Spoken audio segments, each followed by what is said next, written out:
हिंदवी स्वराज्याचे सरसंस्थापक छत्रपती शिवरायांना मानाचा मुजरा करतो।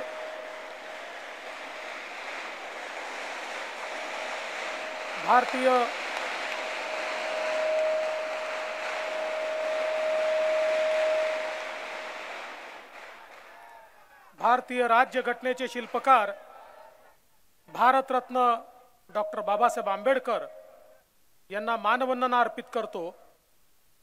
आजच्या कार्यक्रमामध्ये मंचावर उपस्थित विधानसभेचे अध्यक्ष राहुल नार्वेकरजी, मंत्रिमंडळातील आमचे सहकारी मंगलप्रभात लोढाजी, दीपक केसरकरजी, गृहनिर्माण मंत्री अतुल सावेजी, मुंबईचे अध्यक्ष आशिष शेलारजी, या ठिकाणी उपस्थित लोकप्रिय खासदार गोपाळ शेट्टीजी, राहुल शेवाळेजी, पूनमताई महाजन, मनोज कोटकजी, आपले लोकप्रिय आमदार कालिदास कोळंबकरजी, विनय कोरेजी, अतुल भातखळकरजी, प्रसाद लाडजी, मनीषाताई चौधरी, विद्याताई ठाकूर, मनीषाताई कायंदे, त्याचप्रमाणे भारतीताई लवेकर, यामिनीताई जाधव, मिहिरजी कोटेचा, परागजी आळवणी, अमितजी साटम, सन्माननीय योगेश सागरजी, तमिल सेल्वनजी, सुनील राणेजी, रमेश दादा पाटील, राजन सिंहजी, या ठिकाणी नवनिर्वाचित खासदार माननीय मिलिंद देवराजी, आमचे सहकारी बाळा नांदगावकरजी, नितीन सरदेसाईजी, यशवंत जाधवजी, चित्राताई वाघ, विद्याधरजी अनासकर, संजयजी उपाध्याय, सिद्धार्थजी कांबळे, मधु चव्हाणजी, प्रकाश दरेकरजी, शिवाजीराव नलावडेजी, राजेश शिरवाडकरजी, गृहनिर्माण विभागाचे सर्व अधिकारी आणि ज्यांच्यामुळे हा कार्यक्रम या ठिकाणी आयोजित झाला। आणि मी जर असं म्हणालो तर अतिशयोक्ती होणार नाही, मुंबईचे गृहनिर्माणाचे प्रश्न ज्यांच्यामुळे मला समजले ते भाजपचे विधान परिषदेतील गटनेते आमदार प्रवीण दरेकरजी, या ठिकाणी उपस्थित सर्व भगिनी आणि बंधूंनो, आज खरं म्हणजे धन्यवाद देवेंद्रजी, या कार्यक्रमाकरता मला ज्यावेळेस बोलवलं त्यावेळेस मी प्रवीणजींना, आशिषजींना सांगितलं की मी सत्कार घेत नाही, काम करणं हे आपलं कर्तव्य आहे आणि कर्तव्य बजावल्याबद्दल सत्कार घ्यायचा नसतो। पण त्यांनी मला आग्रह केला की हा केवळ सत्कार नाहीये, तर या ठिकाणी ज्यांच्याकरता आपण काम करतो त्यांच्याशी संवाद आहे, त्यांच्या आशा आकांक्षा अपेक्षा काय आहेत हे तुमच्यापर्यंत पोहोचवण्याचं माध्यम हा कार्यक्रम आहे। आणि म्हणून या कार्यक्रमाला तुम्ही आलं पाहिजे आणि मी तो स्वीकारला। म्हणून सर्वप्रथम मी या कार्यक्रमाकरता मला बोलवल्याबद्दल मंचावरच्या सगळ्यांचे आभार तर मानतोच, पण आपले सगळ्यांचे आभार मानतो, कारण हे जे काही निर्णय आम्ही घेऊ शकलो ते केवळ आणि केवळ आपल्यामुळे घेऊ शकलो। खरं तर मगाशी गृहनिर्माण मंत्र्यांनी उल्लेख केला की ज्यावेळी मुंबईच्या विविध प्रश्नांचं आणि गृहनिर्माणच्या प्रश्नांचे आम्ही अभ्यास केला, प्रवीण भाऊंसोबत 2019 साली अनेक बैठका आम्ही केल्या आणि मुंबईतला मराठी माणूस स्वतःचं घर का मिळवू शकत नाही, त्याला त्या ठिकाणी आपलं हक्काचं घर का मिळत नाही, काय काय अडचणी त्याच्यामध्ये आहेत याचा अभ्यास केल्यानंतर त्याच्यावर एक सविस्तर अशा प्रकारचा शासन निर्णय 2019 साली आपण घेतला। अतिशय क्रांतिकारी निर्णय होता आणि त्याची अंमलबजावणी सुरू केली।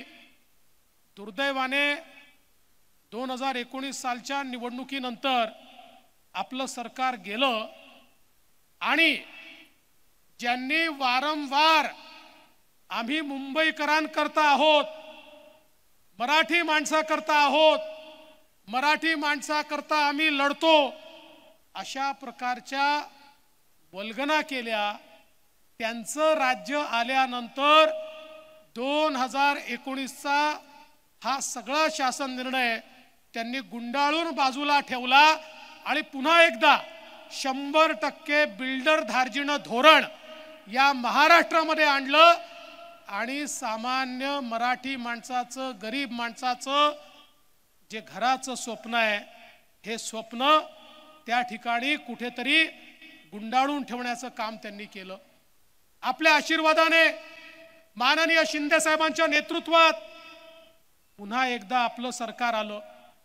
आणि या सरकार आल्यानंतर मला आठवतं की या संदर्भात पुन्हा आपण काम सुरू केलं आणि सगळ्या मुंबईतल्या, ठाण्यातल्या, MMR रिजन मधल्या, महाराष्ट्रातल्या गृहनिर्माण संस्थांची परिषद ही त्या ठिकाणी प्रवीण भाऊंनी घेतली. ही परिषद याकरता होती की आमच्या पुनर्विकासामध्ये काय अडथळे आहेत, स्वयं पुनर्विकासामध्ये काय अडथळे आहेत, बिल्डरांच्या या सगळ्या जाळ्यातनं आमच्या सामान्य माणसाला घर द्यायला काय काय करावं लागेल. दिवसभराची परिषद झाली आणि ही परिषद झाल्यानंतर मला ज्यावेळी समारोपाला बोलवण्यात आलं त्यावेळी माझ्या समोर एकूण 16 मागण्या ठेवण्यात आल्या. मला सांगण्यात आलं या 16 मागण्या सगळ्या गृहनिर्माण संस्थांच्या आहेत. या मागण्या जर पूर्ण झाल्या तर पुनर्विकासाला आणि स्वयं पुनर्विकासाला खूप मोठ्या प्रमाणावर चालना मिळेल. मला सांगताना आनंद वाटतो की त्या 16ही मागण्या आपण पूर्ण केल्या, त्याचा GR काढला, शासन निर्णय काढला आणि त्याची अंमलबजावणी आपण सुरू केली. आणि ती अंमलबजावणी झाल्याबद्दल या ठिकाणी खरं म्हणजे धन्यवाद देवेंद्रजीचा कार्यक्रम आपण केला. पण मला याची पूर्ण कल्पना होती की 16 मागण्यांनी संपूर्ण गृहनिर्माणाचे प्रश्न संपू शकत नाहीत. त्यामुळे मला याची कल्पना होती की या ठिकाणी जेवढे हार मिळणार आहेत, त्या हारामध्ये जेवढे फुलं आहेत, त्या फुलामध्ये जेवढ्या पाकळ्या आहेत, तेवढ्याच सगळ्यांच्या अपेक्षा आहेत.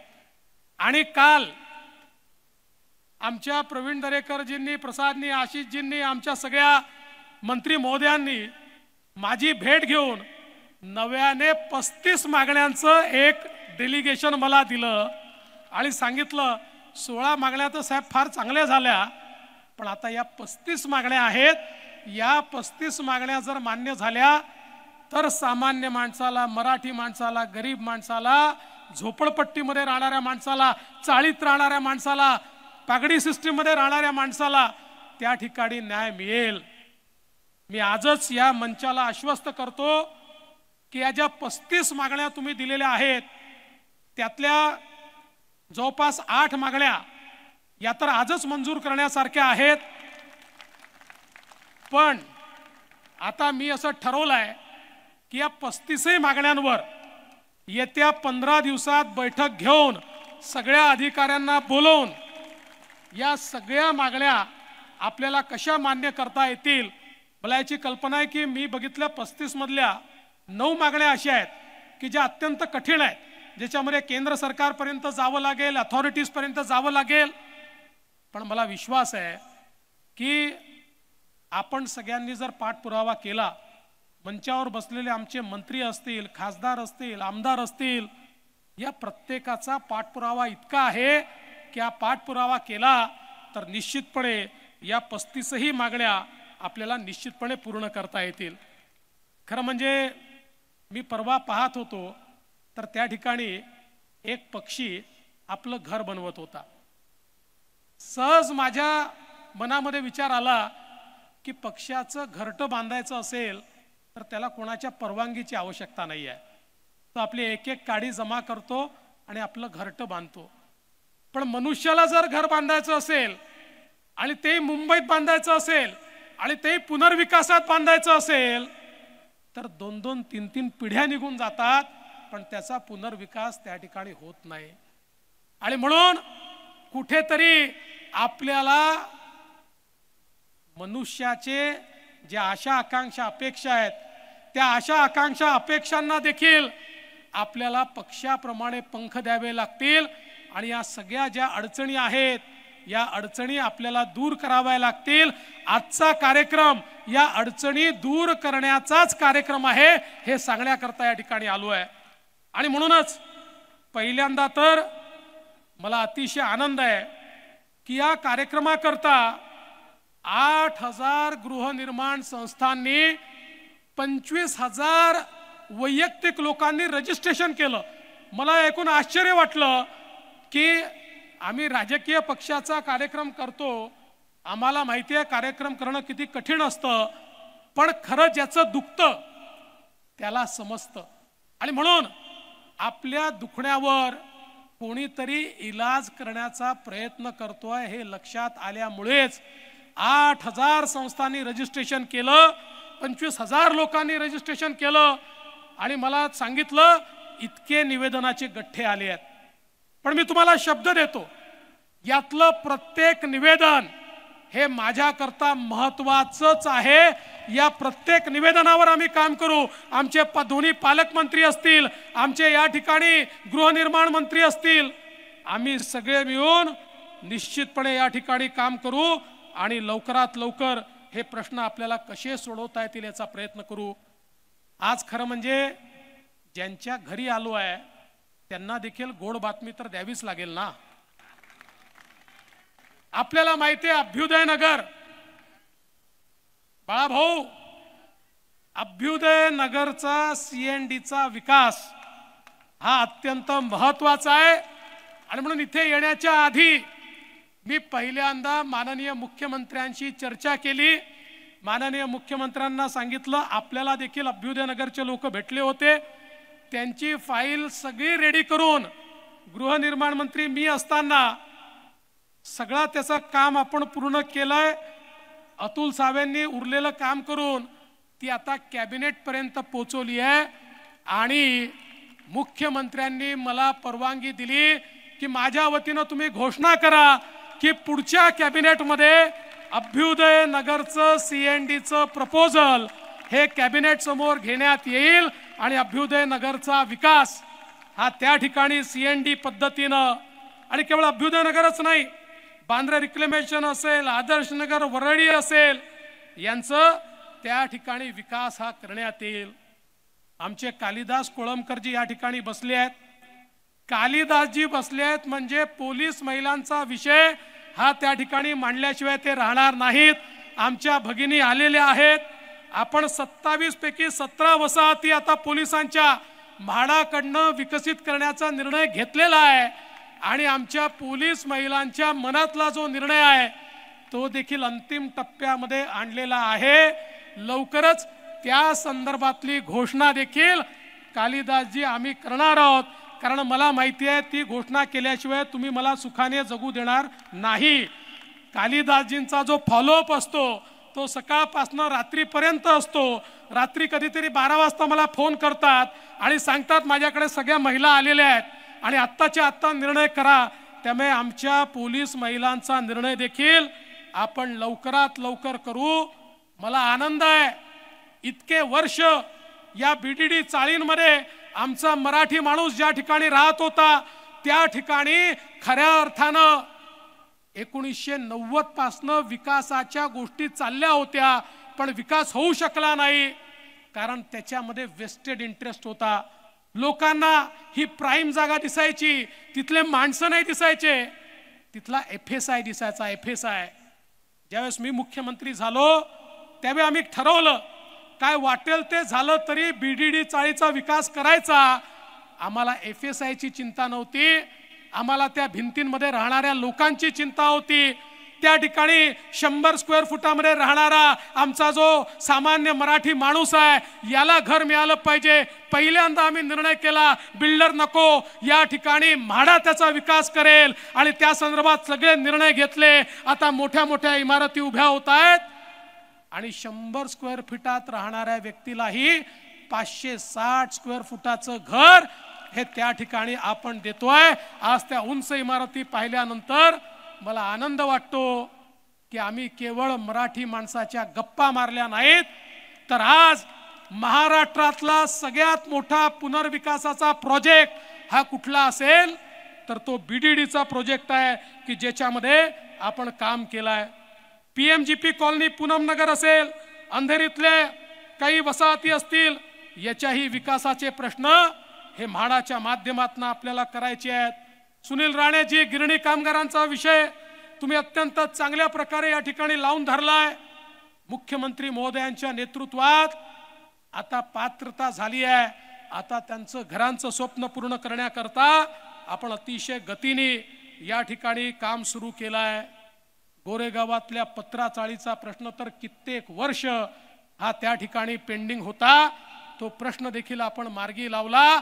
वर्षानुवर्ष भाड्याच्या घरात राहणारे ज्यांचा FSI काही बिल्डरांनी विकून खाऊन टाकला आणि ते मात्र बेघर राहिले आणि या ठिकाणी अनेक लोकांनी त्यांना गंडवलं। अनेक लोक त्यांना मोर्चामध्ये घेऊन जायचे, त्या ठिकाणी नारे द्यायला लावायचे, पण त्यांचं काम मात्र त्यांनी केलं नाही। ते काम देखील मार्गी लावण्याचं काम आपण या ठिकाणी केलं। आज खरं म्हणजे SRIचे अनेक निर्णय आपण त्या ठिकाणी घेतले, पुरातन बाधित सोसायट्यांचे लोकांचे निर्णय आपण घेतले, अनेक निर्णय आज आपण घेतोय। या ठिकाणी आमचे अनेक आमदार आहेत। विमानतळाने बाधित सोसायट्या असतील, विमानतळाच्या उंचीने बाधित सोसायट्या असतील, पागडी इमारती असतील, कुष्ठरोगी सोसायटी असेल, ट्रान्सजेंडर सोसायटी असेल, रेल्वे बाधित सोसायटी असेल, प्रत्येकाच्या समस्या वेगळ्या आहेत, पण या प्रत्येक समस्येला कुठे ना कुठे उत्तर शोधावं लागेल आणि ते शोधण्याकरता हा कार्यक्रम आहे। हा माझ्या सत्काराचा कार्यक्रम नाही आहे, हा खरा कार्यक्रम सामान्य माणसाला न्याय देण्याकरता आपल्याला काय करता येईल याकरता हा कार्यक्रम आपण या ठिकाणी केला आहे।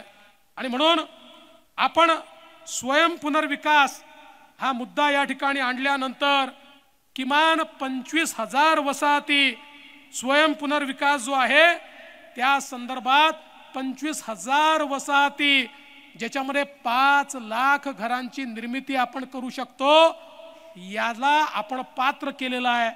आणि मला अतिशय आनंद आहे की आपली MS कोऑपरेटिव्ह बँक जी आहे त्याचे CEO अनास्करजी या ठिकाणी आहेत। मी अनास्करजींना विनंती केली की आम्ही स्वयं पुनर्विकास तर सगळा केला, सगळे त्यातल्या अडचणी दूर केल्या, पण आमच्या या सामान्य लोकांना बँका उभ्या करत नाही, त्यांना इतका त्या बँका त्रास देतात, त्यांना कर्ज मिळत नाही, त्यांना पुन्हा बिल्डरच्या चरणी जावं लागतं। अनास्करजींनी आज मला शब्द दिलाय, स्वयं पुनर्विकासाला कर्ज देण्याकरता MS कोऑपरेटिव्ह बँक 1,000 कोटी रुपये हे वेगळे काढून ठेवेल। कुठली सोसायटी सरकारकडनं परवानगी घेऊन त्यांच्याकडे गेली की 1,000 कोटी रुपयातनं तुम्हाला त्या ठिकाणी जे काही कर्ज आहे ते मिळेल। आमच्या म्हणजे मी या ठिकाणी खरं तर प्रवीण दरेकरांचं याकरताही अभिनंदन करेल की MS कोऑपरेटिव्ह असेल किंवा त्यांची मुंबई बँक असेल, यांना सोसायट्यांना अशा प्रकारे कर्ज देण्याचा अधिकारच नव्हता। प्रवीण भाऊ माझ्या मागे लागले, आम्ही RBI मध्ये गेलो, RBI गव्हर्नरला भेटलो, RBI गव्हर्नरला आम्ही विनंती केली की मुंबई बँकेसारखी बँक इथे तर शेतकरी नाही आहे, यांच्याकडे पैसा आहे, गृहनिर्माण संस्था या सहकारी आहेत, त्यांना ते पैसे देऊ शकतात, तुमच्या निर्णयामुळे त्यांना देता येत नाही आहे। आणि RBI ने देखील तो निर्णय बदलला आणि त्यामुळे आज मोठ्या प्रमाणात आमच्या सोसायट्यांना त्या ठिकाणी जे काही कर्ज आहे ते कर्ज देखील देण्याचं काम आपण करू शकतो। आज अनेक गोष्टी या ठिकाणी सांगता येतील। एक छोटंसं या ठिकाणी आमच्या चारकोपच्या अभिलाषा सोसायटीचं उदाहरण आहे की ज्या ठिकाणी या स्वयं पुनर्विकासामुळे 290 चौरस फुटाच्या घरात राहणाऱ्या लोकांना 900 चौरस फुटाचं घर आता त्या ठिकाणी मिळत आहे। 4 मजले उभे देखील झालेले आहेत आणि आमच्या आमदार साहेबांनी त्याला खूप मदत या ठिकाणी केलेली आहे। आणि म्हणूनच हा सगळा जो खटाटोप आहे, हा मी असं म्हणत नाही की सगळे बिल्डर वाईट आहेत, चांगलं काम करणारे बिल्डर देखील आहेत, पण मोठ्या प्रमाणात फसवणूक देखील लोकांची झाली आहे। त्यामुळे लोकांना स्वाभिमानाने जगता आलं पाहिजे, लोकांना शाश्वती असली पाहिजे, दुसऱ्याच्या हातात मानगुट नाही। आता बिल्डरांकडे लोकांनी चक्रा मारायच्या नाही, सोसायट्यांकडे बिल्डरनी चक्रा मारल्या पाहिजेत। अशा प्रकारची व्यवस्था या स्वयं पुनर्विकासाच्या माध्यमातून या ठिकाणी आपण खऱ्या अर्थाने उभी केली आहे। आणि म्हणून 3 पिढ्या लोकांच्या बर्बाद झाल्या, आता अजून पिढ्या बर्बाद न करता मुंबईतल्या माणसाला घर मिळालं पाहिजे याकरता हा सगळा प्रयत्न या ठिकाणी आपण सुरू केला आहे।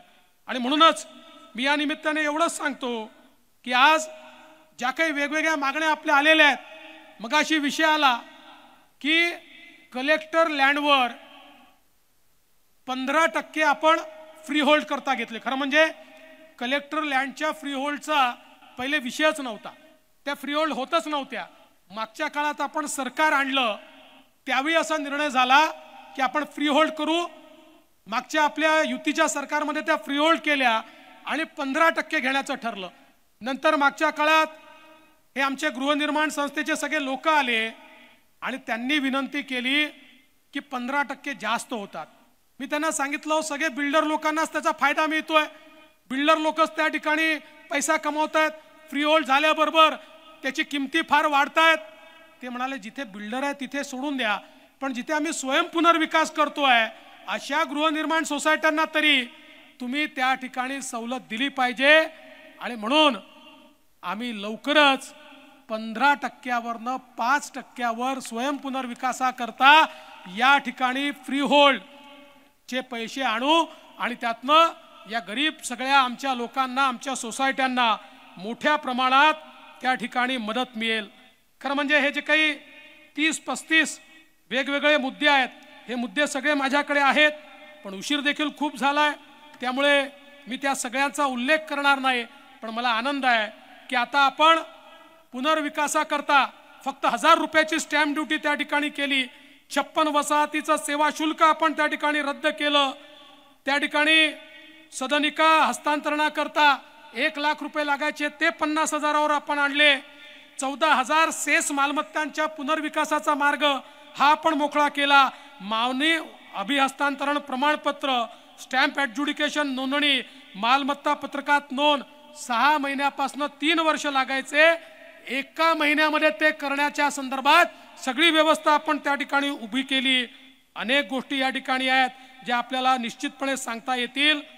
आपल्या सहकार उपनिबंधकाचे 21 वार्डात केवळ 7 कार्यालय होते, आता 14 कार्यालय आपण त्या ठिकाणी केले, 1000 चौरस फुटाची जागा त्या ठिकाणी दिली. त्यामुळे गृहनिर्माण सोसायट्या ज्या आहेत त्यांना आता चक्रा माराव्या लागणार नाहीत, त्यांच्या भागामध्येच त्यांना सहकाराचं कार्यालय हे त्या ठिकाणी मिळेल असा देखील विषय आपण केला. एक 9 मीटरचा विषय सातत्याने येतो, त्याही संदर्भात मी खुलासा करू इच्छितो. ही गोष्ट खरी आहे की अनेक सोसायट्या या 6 मीटरच्या रोडवर आहेत आणि त्यामुळे त्यांचा पुनर्विकास करताना अडचणी येतात. त्याही संदर्भात आम्ही मार्ग शोधून काढला आणि त्या सोसायट्यांना आता आम्ही सांगितलंय की त्यांनी पुनर्विकास करताना 1.5 मीटरचा सेटबॅक घेतला तर त्या ठिकाणी त्यांना पुनर्विकासामध्ये सर्व FSI उपलब्ध होईल, त्यांचा पुनर्विकास थांबणार नाही. त्यामुळे 6 मीटरच्या रस्त्यावरही आता ज्या सोसायट्या आहेत त्यांचाही पुनर्विकास पूर्ण पोटेन्शियलनी आता आपल्याला करता येईल अशा प्रकारचा प्रयत्न हा आपण निश्चितपणे सुरू केला आहे. मला खरं म्हणजे सांगायचं आहे की अकृषक कर असेल की ज्या संदर्भात आशिष जी आपण अनेक वेळा मुद्दा मांडला त्याही संदर्भात आपण निर्णय घेतलेला आहे. वेगवेगळ्या प्रकारचे जे निर्णय आहेत हे निर्णय सामान्य माणसाला हित देणारे अशा प्रकारचे निर्णय आहेत. बंधू भगिनींनो, मी आपल्याला एवढंच सांगण्याकरता या ठिकाणी आलो आहे, हे तुमचं सरकार आहे. या मुंबईमध्ये आम्ही बिझनेस करायला आलेलो नाही, धंदा करायला आलो नाही. मुंबईला सोन्याचं अंड देणारी कोंबडी समजणारे आम्ही नाही. ही मुंबई सामान्य श्रमिकाच्या श्रमाने उभी झालेली मुंबई आहे. ही मुंबई जे 10-20% लोक चकचकीत इमारतीत राहतात ही त्यांची मुंबई नाही आहे. ज्यांनी आपल्या श्रमानं आपलं छोटंसं घर तयार केलं त्याची ही मुंबई आहे. पण दुर्दैवाने आमचे राज्यकर्ते अनेक वर्ष हे विसरले. वर्षानुवर्ष राज्य केलं, BMCत राज्य केलं, अनेक ठिकाणी राज्य केलं, पण त्यांना कधी या सामान्य माणसाचा विचार पडला नाही. कारण त्यांना हे वाटायचं हा जो सामान्य माणूस आहे, चाळकरी आहे, हा जो छोटा छोटा घरांमध्ये राहणारा व्यक्ती आहे, जो झोपडीमध्ये राहणारा व्यक्ती आहे, हा तर आमची वोट बँक आहे. हा जातो कुठे?